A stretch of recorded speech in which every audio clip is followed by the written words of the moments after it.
All right. Well, we will get Drock's lock later on.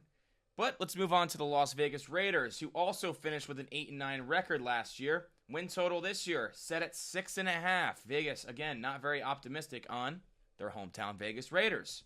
Key losses: Josh Jacobs, Jimmy Garoppolo, Hunter Renfrow, Jermaine Illuminor, Greg Van Rotten. Some key adds: Christian Wilkins, Gardner Minshew, Harrison Bryant, Cody Whitehair, Michael Gallup, Andres Peets. Reagan, do you believe in Antonio Pierce and the Las Vegas Raiders? No, I don't. I got him going 5-12. I'm super down on this team this year, and mainly it's the quarterback play. I just really don't believe in either quarterback. I mean, don't get me wrong, they got some good weapons there between Adams, obviously getting Bowers. It ain't going to hurt. I really like Jackson Powers Johnson, the center they got. I wanted him to go in the first round. I thought he was going to go in the first round, so love that. But to me, it's just the quarterback play is going to hold them back so much. I mean, the defense has some studs in Wilkins and Crosby, but, the secondary's not good. The linebacker core is not great, so I'm not really excited for that. And then offensively, I just think they're going to be held back a lot.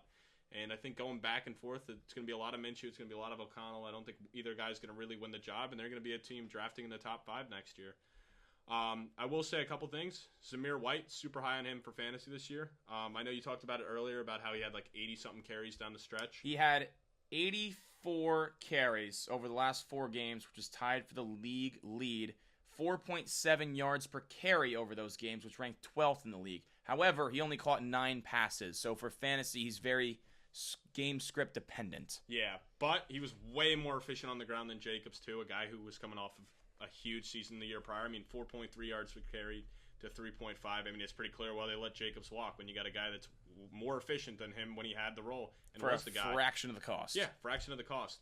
Crosby, huge year. We talked about it earlier. I mean, he had 14.5 sacks. Can he be closer to the 20 range and push for that deep boy? I think he can. Fun fact, they were very mid last year in the sense that they they allowed 19.5 points per game, and they scored 19.5 points per game. Wow, look at you digging up a stat. Fitting. I like that, very dude. fitting. I like that out of you. But they were 5-4 with Antonio Pierce, so obviously he was a huge upgrade over Josh McDaniels. And they had a -2 turnover to touchdown ratio, so also very close. But yeah, I mean, the quarterback's the biggest question on this team. Devontae Adams is going to be a stud. I mean, he still got over 100 catches, 1,100 yards, and 8 touchdowns last year. But yeah, until I'm proven by Minshew or O'Connell that they can be the guy, which Minshew has never been the guy. I mean, I guess he was a Pro Bowler last year, so I should stop disrespecting him. Mickey but Mouse Pro Bowl. He's not going to get him over the hump, and I think I saw enough of O'Connell last year that I don't have any faith on him. So 5-12 it is. What do you got him going, bud? 5-12. I also have 5-12 under that win total for sure. The hiring of Antonio Pierce, who I love, Giants legend, sparked this team. They started 3-5, finished 5-4. However, Reagan, they lost every game that they trailed by 7 or more points under Antonio Pierce.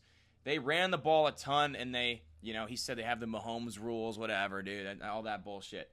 But this is a team that's not going to be able to play from behind, and that could really affect Zamir White in fantasy. I don't care who's at quarterback. This team's not going to score a lot of points. It does not matter to me. They also have a difficult schedule, the 9th most difficult projected for this upcoming season. I think the offensive line could struggle as well. They lost 2 starters on the right side, and Illuminor, who's now with the Giants, he was 9th in pressure rate allowed from the right tackle position last year. You're replacing him with Thayer Munford, who was 42nd in pressure rate allowed, so that's not ideal. O'Connell, 12-7 touchdown interception ratio and only 62% completion rate, but at least Devontae Adams liked him more than Jimmy G, I guess. Devontae had the 2nd most targets in the league last year, which is crazy to think about because the stats you'd think would be higher. It's just he ran a lot of routes downfield, and his quarterbacks were very inaccurate. So those targets didn't necessarily lead to as much production you would have liked. But if you're like me and Reagan and you won a fantasy championship last year and you had Devontae Adams in your starting lineup, he was a big piece of that. So very grateful for Devontae Adams, and with Antonio Pierce still at the helm, he's going to get a ton of targets again. It's just, can his quarterbacks improve and get him the ball more?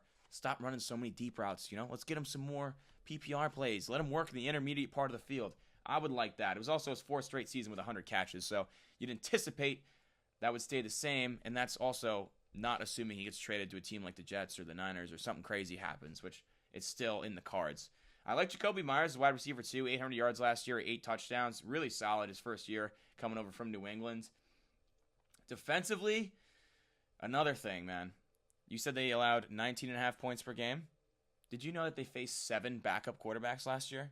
I did not. That probably explains why they win 8 and 9. That is a ridiculously high number of backup quarterbacks you had to play, and I don't anticipate them to get that lucky again this year. Defensively, I love Wilkins. 9-sack season last year. He's a stud in the interior. Will really help Crosby, who you've already touched on. Tyree Wilson only had 3.5 sacks as a rookie after you took him 7th overall. And he does have the flexibility to move inside and outside, but now with Wilkins there, you can kind of let Tyree Wilson develop his game on the edge opposite of Crosby, which I really like. And if he lives up to his ceiling, this can be a top 5, top 3 defensive line in the league. And that's really what's going to carry this team if they are going to eclipse their win total of 6.5. The linebacker core is I mean, they're solid. Nothing special with Spillane and Diablo. Secondary's bad. Nate Hobbs was pretty good. He played the most snaps, but if that's your top guy, it's a problem. Trevon Merrick out of TCU, they took him a couple years ago in the second round. He took a step forward last season, was pretty good as well. Jack Jones played well for the Raiders last year after getting waived by New England, but just a lot of holes in this team. The quarterback situation will hold them back, and I'm not convinced either one is going to start more than 10 games for this team. I think it's going to be a back-and-forth flip-flop, and they're going to be struggling. I'd start with O'Connell initially, and once he works himself out of the job, bring in the vet Minshew just to kind of have some pride. But for me, taking Brock Bowers in the first round was not a great source of draft capital, given you just took Michael Mayer.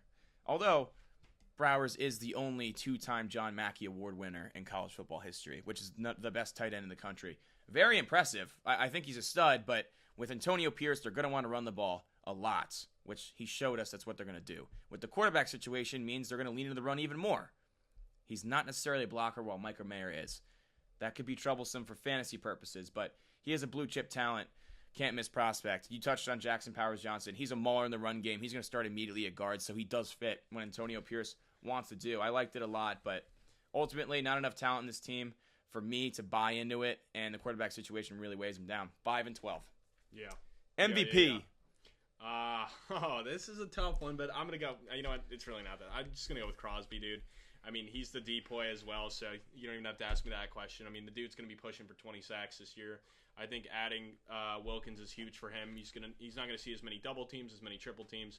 He's really going to be able to excel and take another level to his game this year. Yeah, I went with, obviously, Crosby for depoy as well, but I went a different route. I went Devontae Adams for MVP. Devontae Adams misses time. This offense might average 9 points a game with the quarterback situation. Devontae Adams is going to get a ton of targets. He's going to be the fuel that ignites this offense, and if he can't get the targets he needs, if he can't get the production he needs from these quarterbacks, if they can't get him open, the offense is not going to score points. They're not going to win games. They can't win from behind. They're not built that way. So Devontae Adams has to be the MVP. The X factor for you, Tyree Wilson. Think about Whoa! it.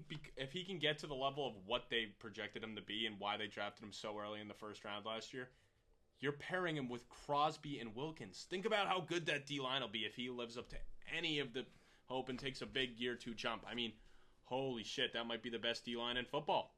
It very well could be. So he's a huge X factor. I mean, the amount of pressure they'll be able to put on teams, and when you're only going to have to run 4 guys, you can throw more guys back into the secondary that'll help out with the linebacker core and the weak secondary. So he is my X factor. I love that pick. I would just went with the quarterback situation, to be honest with you. It's pretty self-explanatory. Whichever guy's going to prove himself and be the starter, if they can hold on to that job and, be productive, then this team might be able to be around 500 again. But if the quarterbacks struggle, I don't think it matters what anyone else does. This team's not going to score a lot of points. They're not going to win games. Rookie of the year. Jackson Powers-Johnson. I mean, I was super high on him. I thought he was going to be in the first round, but he's one of the best interior linemen in this class. I mean, I know you said he's going to be playing guard, has the center ability. That's what he played in college, but I'm super excited for what this guy can do. And I don't know how big of an impact Brock Bowers will have year 1 in the receiving game with the fact that Michael Mayer's still there. Another John Mackey winner as well. Just they wanted a guy with 2 instead of 1. But, I just think Bowers' upside isn't as high, and I think Powers will start all 17 games and have a big impact to this team. Yeah, I mean, that's a good pick. I'll just play devil's advocate and go with Bowers, assuming that he does become that legitimate receiving threat as a rookie. Not Sam Laporta level, like we mentioned earlier, but he does become that threat. And although Jacoby Myers is a really solid number 2 option, that could develop into a really nice trio that maybe if you have Gardner Minshew in there, although he's going to turn the ball over, and he's not necessarily the most efficient quarterback that can put up some numbers, because Minshew has shown us he can put up some numbers. That trio, if Bowers can reach his ceiling relatively early, can be pretty dynamic. Depoy, we already touched on. It's Max Crosby. Nothing more to talk about there. Nothing more to talk about. Give Drock a call. Let's hear his 2 locks. We're going to make up for it because we ended the Broncos segment a little too early. So he's going to be giving you one for the Broncos as well, and then he'll call him back one more time and get the Chiefs. Here, put it close to the mic. We'll see. All right, Drock, we need you to give us your Broncos and your Raiders lock. Oh, so you guys forgot about me. No, we didn't forget about you. We had technical difficulties. Which one do you want first? Denver. This one's a long shot, but I'm going to go Sutton to score 10-plus receiving touchdowns at plus 1,000. It's a long shot. Yeah. I don't know why I like it. Maybe he has 2 a game for like maybe 2 games and then has sprinkles in 1 every other game. Yeah, that's really good math, Drock.